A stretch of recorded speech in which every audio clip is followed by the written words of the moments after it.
News watching as hurricane season is in full swing in the United States. Hurricane Ian has emerged as a major hurricane in the Caribbean.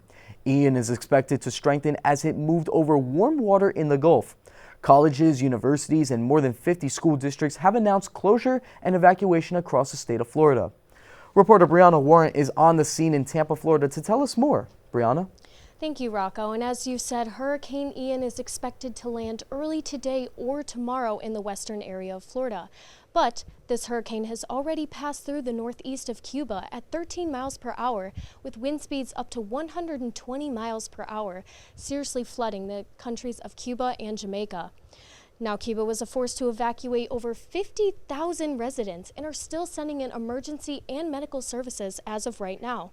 The center of the hurricane also passed through the Cayman Islands, but no major damage has been reported there yet.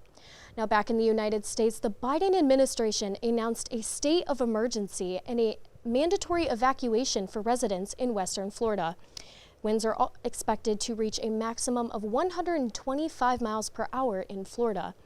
Now, specifically in the Tampa area, could get its first direct hit from a hurricane since 1921.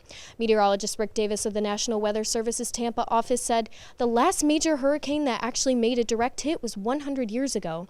As this is a once-in-a-lifetime storm, officials are urging residents to flee instead of staying to protect their property. Tampa Mayor Jane Castor said on Monday there is nothing to mess around with. If you can leave, just leave now. You certainly could replace personal possessions. You can't bring anyone back to life. Castor said 49 shelters are open, including some accepting pets and other accommodating residents with special needs. We're not trying to instill fear, Castor said. We're just asking everyone to be responsible and to be aware of what this storm can bring us. Now, officials are expecting up to 10 to 15 inches of rain, and conditions are expected to last up until 47 hours after the storm has hit. And storm surges can be even more deadly than the rain and than the wind. As this hurricane is going to hit Florida expectedly as a Category 3 or 4 storm. Rocco? Brianna, how can residents of western Florida best prepare for Hurricane Ian's arrival? Well, Rocco, like I said before, western Florida has issued a mandatory evacuation, but before evacuating, residents should make sure their emergency supply kits are all stocked up with medications, identification cards, insurance cards, and potential pet supplies, as these may not be available right when you get back home.